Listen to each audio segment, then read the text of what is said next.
أعوذ بالله من الشيطان الرجيم. Bismillahir Rahmanir Rahim. We are starting with the first 60 ayat of Surah Al Kahf. We've already done the last 60.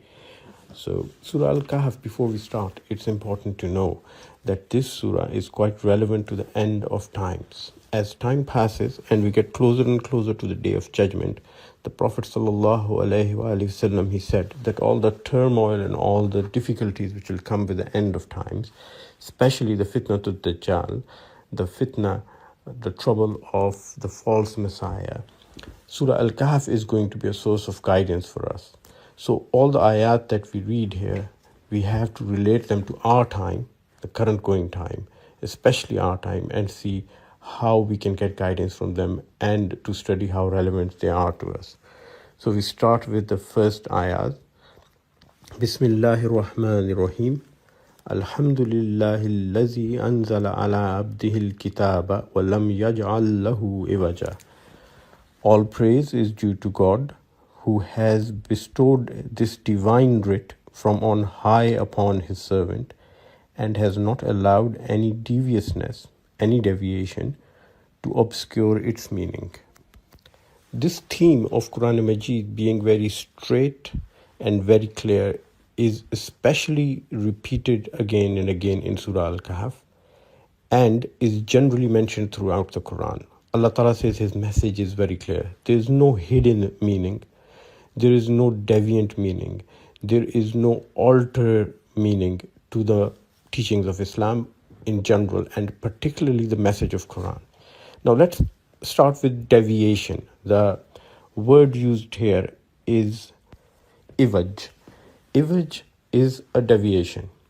So I'll give you three examples. One from a personal point of view for a human being, and two from the religious point of view from other religions. So first of all, if you have a set of people, you have 2, 3 or 10 people standing in a line, and they have to go towards a certain goal, and they start walking in a straight line, they will all reach there. But if one of them goes on an angle, even a 1-degree angle, he's going to miss that goal. For example, football. If you kick the ball straight into the goal while you're standing in front of it, it'll reach there. But a bit of deviation, a little bit of an angle, it would miss the mark and would go out of the goal. So deviation is very important over the course of time. As it travels the distance, as it goes away and away over time, it becomes, a small deviation becomes a big alteration from the path. With that understanding from our life, knowing that a few degrees of deviation from the straight path over the course of time would lead you to totally different destination, let's study what happens with the religions which had deviation. So first example is that of a religion known as Hinduism. In Hinduism today, there are 350 million plus gods. So there are idols, there are trees, and there are stones, and there are waterfalls and rivers and sacred lands, sacred people, living and dead, as I mentioned in the previous discussion of the ayah, movie stars, holy figures, religious leaders, and political leaders. Many of them had been elevated to the level of God. But if you go deep into the scriptures of Hinduism, the most ancient scripture, it talks about one God, and that one God is known as Ishwar. And Ishwar has no face.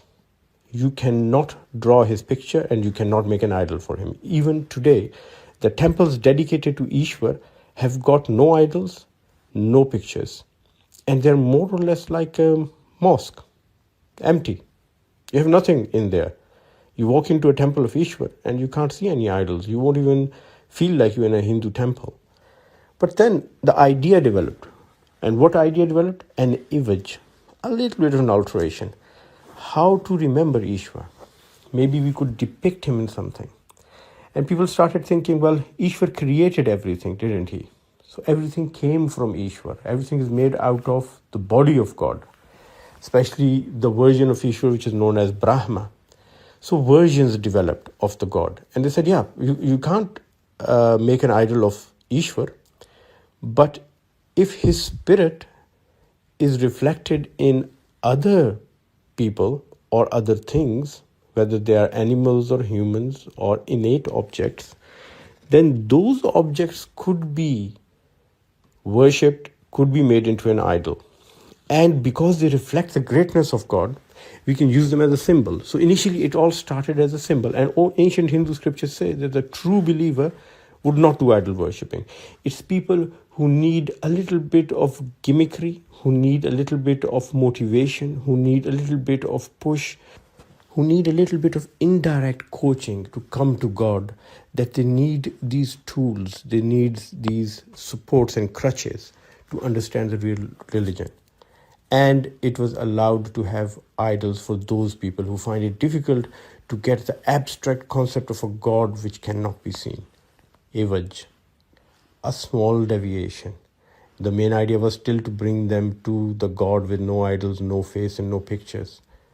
But what happened over time, over thousands of years, today we have more than 350 million helping tools which were supposed to help people to go to Ishwar to understand the God in the ghaib, but now they've ended up being fixated on those 350 million plus idols and gods, which continue to increase in number.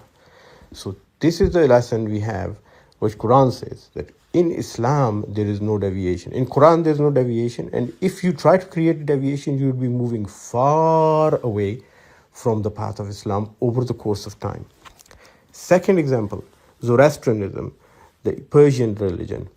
Zarathustra, the messenger of Zoroastrianism, he came with a very clear message to the people of Persia. Do not worship idols. Believe in one God who's created everyone.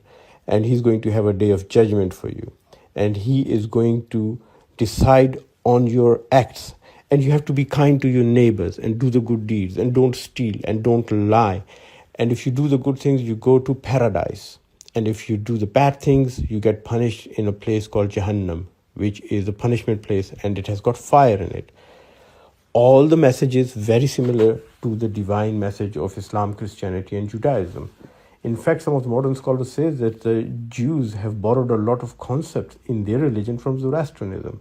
But the reality is that probably Zoroastrianism is also a monotheistic religion and might have divine origins, and Zarathustra might have been a prophet of Allah, which would explain the similarity between the religions. But after he passed away, again the same thing developed, that some people were finding it difficult to believe or to understand or to relate to a God which cannot be seen. So they said, okay, we won't make any idols. We have been told idol worshipping is against the religion. Let's get a symbol of God. So what could be the symbol of God? Fire. He punishes people in hell by fire. Fire is a symbol of God. So let's light a fire in the temple. And then they heard that in some areas in Azerbaijan, near Baku, there are eternal flames. What happened was there are a lot of oil wells. Sometimes the oil comes up to the surface, seeps up to the ground. Over time, lightning strikes and a fire starts. And because there's an unlimited supply of oil going on, the fire doesn't extinguish. Even if you try to put it down, it doesn't. And they said, wow, that must be divine fire coming down from the depths of earth. And if there is fire in the depths of earth, that's where hell must be. So let's make a temple over it. And they made temples over it, or that ever-burning, everlasting fire. And before you know it, the whole religion changed from worshipping God to worshipping fire. And they got associated with fire worshipping. And again, a small image, a small deviation from the path, just looking for a symbol to signify God, to relate to God. And over the course of time, over hundreds of years, the real message was lost and the whole religion transformed. Now read the ayah again. Alhamdulillahi allazi anzala ala abdihi al-kitaba wa lam yaj'al lahu iwaja. So Allah Ta'ala, all praise be to him, that the book he sent is very straight. There is no deviation in it. Don't go looking for a deviation in it. And if you try to find one or make up one, be warned. Allah says, no deviation in my message and no deviation in my book. And now from the end of time perspective, from our time perspective, we are getting closer to the end of time. I'm not going to say this is the end of times, only Allah knows. But every day we are getting close to it. As time goes by, things might look a bit different because of changes that we would introduce. So be aware. Do not introduce any deviation. When the things become tough, when the going gets tough, do not deviate from the path just to adjust to your current circumstances and create a deviation. Because if you do, you're going to end up way off the target, way off your final destination in a totally different and unfamiliar place, which would be nothing like Islam. Next ayah. قيما لينذر بأسا شديدا من لدنه ويبشر المؤمنين الذين يعملون الصالحات أن لهم أجرا حسنا ماكثين فيه أبدا. Unerringly straight, which means the divine writ which Allah has given the kitab is unerringly straight, qayyiman, unerringly straight, meant to warn of a severe punishment from him, and to give unto the believers who do good works the glad tidings that theirs shall be a goodly reward, a state of bliss in which they shall dwell beyond the count of time. Makisina fihi abada. They will dwell in it beyond the count of time. In other words, eternity. So these are ayah number 2 and 3, and they are again consolidating the message in the first ayah. Qayyiman. It is unerringly straight. This message is totally straight. And the reason for this message is that it needs to convey that there's going to be a severe punishment for those who are not going to follow the straight path. And again, the punishment from Allah is not because Allah likes to punish. It's simply Allah is saying, here are two paths. One goes to death and destruction, and one goes to success. I'm giving you a big warning. Like on the road works, you have big warning. When you go on the road, there's a warning. It says, if you go on this side, the road ends. There's destruction. Road under construction. Or a bridge which is broken. And the other side is the road which is safe. So Allah says it's a big warning. It's not a threat. Allah does not threaten Quran. He gives a warning that you choose to do what you want to do, but be aware of the consequences of your actions. And Allah is going to guide you at every point. What is the consequence going to be for taking a certain path? And then again, the message here, see, the good glad tidings are for people who believe and do good deeds. Both of them are one. If you believe and do good deeds, you are successful. If you believe and do not do good deeds, you can't succeed. And if you do not believe and do good deeds, again, you will not succeed. And here's the example I give you once again is that Satan, who we characterize as the epitome of evil, and he definitely is, he believes in God. He's seen God. He's talked to God. He believes in the prophets. He's seen them. He believes in all the holy books. He's seen them coming down. He doesn't deny them. He doesn't do shirk. He doesn't equate anyone with God because he's too proud to equate anyone with himself. How would he even equate anyone with God? Because God, he knows and believes, is superior to him. He doesn't even want to equate anyone with himself. But his destruction comes from the fact that he does not follow the orders of Allah. And if anyone does not follow the orders of Allah and don't do amal salihat, then all the belief they have is useless. Guidance is not there just to be read. Guidance needs to be followed.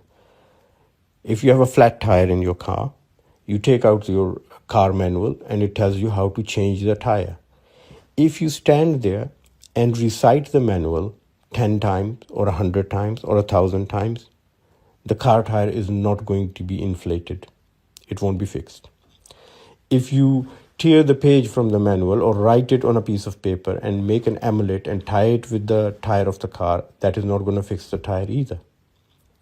What would fix it? You read the manual and act on it and change the tire, put another tire, and then take this tire and get it fixed or get it re-inflated. So just like in common life, a reading manual and instruction is not suffice. It has to be followed by the action.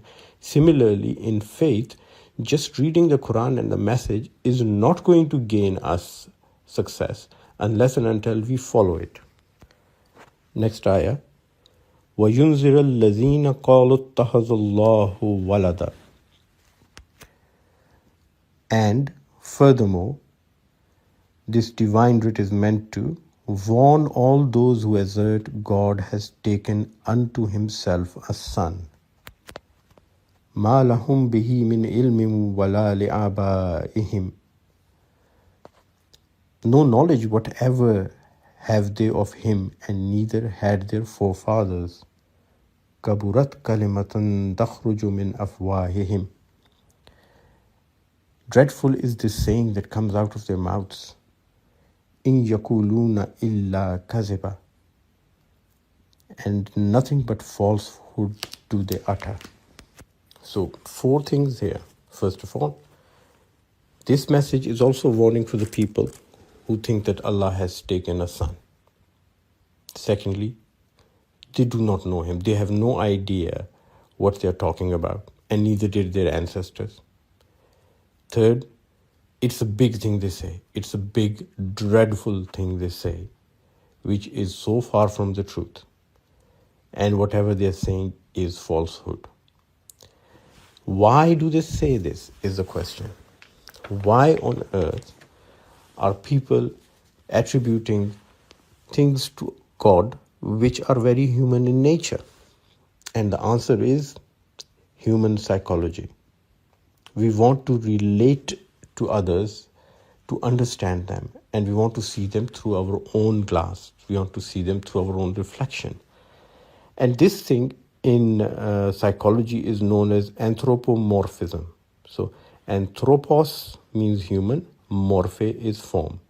And this is attribution of human traits, emotions or intentions to non-human entities. And this is an innate tendency of human psychology. I'll give you examples from our folklore and legends and stories. There are stories of animals talking and animals acting like human beings, like ancient Aesop's fables. But don't even go back into history. Look now what we are doing. If you see all these cartoon characters, Donald Duck, he walks like a man, wears some sort of shorts, lives in a house, drives a car, goes rowing in a boat, and drinks from soda cans. And Mickey Mouse and Minnie Mouse, even Lion King, the way he talks and facial features and expressions. We are obsessed with giving human feelings and human form to every character so we could relate to it, so we could understand it better, so it becomes more interesting to us and more relatable to us. And same happens with another phenomena, which is personification, which is attribution of human form and characteristics to concepts. So this human psychology, it affects our religious thought too. And we tend to make a man out of God. And it's happened in so many religions. It's happened in Hinduism and Buddhism. In Buddhism, there was a strict teaching not to depict Buddha as an idol. So they were looking what to do. How can we justify some sort of symbolism for Buddha? And they got the lotus flower, because the lotus flower floats on water. It has no roots. They said human beings should live in the world without any attachments and should not get attached to things and should float like a lotus flower. So it became very popular, the lotus flower in Buddhism. But it was just a matter of time before they moved on from the lotus flower to the full-fledged idols made of Buddha, just to have a memory of Buddha, just to see what Buddha did and what he was going through. And then before you know it, those idols, they became a reflection of God, of the Great Spirit, because Buddha achieved nirvana and he became one with the Great Spirit in heaven. So those idols have a reflection of that spirit and they can connect you to that spirit, and there you go. You can worship these idols, you can bow to them, and you'll be bowing to the Great Spirit in the heavens. And in Hinduism, same thing happened. So this human tendency of making everything human, anthropomorphism, and of personification, that leads us to make attributes for God which are totally ungodly. So we attribute sons to God and daughters to God. Angels are considered to be the daughters of God in many religions. Even in some parts of Christianity, this concept was there. And then God takes a wife, or God comes down to earth and he falls in love and he becomes human and he has human feelings. So all these things, they're just like trying to create a character which you could relate to more. But Allah says you can't do this. It's okay if you do it in fables. If you're taking animals and you are converting them into human forms, it's fine for entertainment purposes, for talking to kids, for teaching a lesson to kids, but not with religion. You have to draw a line. As far as entertainment is concerned, you can take a duck and call it Donald or Daffy, and you can give it children and nephews and nieces and girlfriends and partners, and you can make them drive a car and do whatever you want to do, but you cannot do it to the creator. There is a big difference. The concept of Islam of creator and creation is very different. And again, the same example which I have previously given is, look at human beings. We have pets. So what do we do with pets? We dress them up. Sometimes you put a jumper on them and a blanket on them and make it very human for them, although they have fur and they don't need any jumpers or sweaters. Trust me. But we do that. But when we create something, a mobile phone, it's our creation. We never dress it up. We never feed it water or food. We never treat it like a human being because we know it's a creation. We understand that. Same is our link with Allah. He is the creator. We are the creation. He can't be like us. And we can't be like him. Just like a mobile phone, when it has your voice, it doesn't become you. When it has your father's voice, it doesn't become your father. When it has your mother's voice in it, it doesn't become your mother. Similarly, a human being, when they speak the word of God, they do not become God. A creator is always a creator, and a creation is always a creation. So we should not confuse the two. Among the creations, to relate to the other creation, we might use psychological tactics like anthropomorphism and personification. Even that is wrong, because we are attributing things to animals which they don't have, and we're not really understanding them. We are trying to make it more interesting for us to relate to them. That is it. It doesn't improve our understanding of those creatures. But at the level of religion, it is going to cause utter confusion and it's going to cause utter disaster. As we have seen with many religions, how you start with one God, which is the unseen God, and then end up with more than 350 million gods, and they keep increasing in numbers, and it becomes a totally different religious concept. I'm not criticizing Hinduism. I have huge respect for all humans and all human philosophies, because this is what Allah teaches me. What we have to tell them is, this is my point of view and how it differs from your point of view. But what I'm saying is that the concept of Hinduism and Zoroastrianism and Buddhism, which is today, is totally different from what it was at the start of those religions. And this is me talking to people who follow those religions. I have Hindu friends and Buddhist friends, and I have colleagues and friends who follow the Zoroastrianism religion. And they all agree with it themselves, that what they have in their religion today is an evolved and modified shape of the original religion. And they're okay with it. Some of them are okay with it, some are not. But Islam says that no deviation in the Quran, no deviation in the message of Islam, and always the straight path without a single angle of deviation, especially towards the end of time. The closer you get to the end of this world, and with every passing day we are doing that, Allah Ta'ala says, stick to the Sirat al-Mustaqim.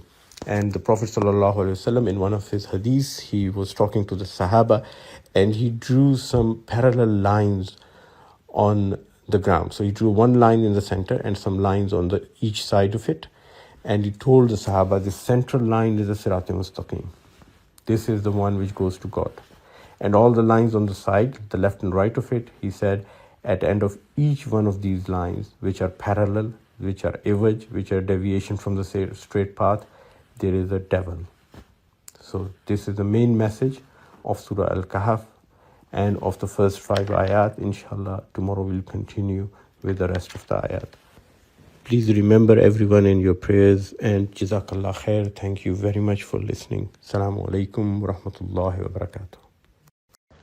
A special thank you for everyone who made this effort possible, especially our IT team. Last but not the least, a big thank you and special prayers for the person who started this dawah effort with me but prefers to stay anonymous at present. Please remember us all in your prayers. May Allah reward everyone who's involved in this dawah effort, especially the people who are watching it and listening to it. May Allah reward them in this life and the hereafter. Ameen summa ameen.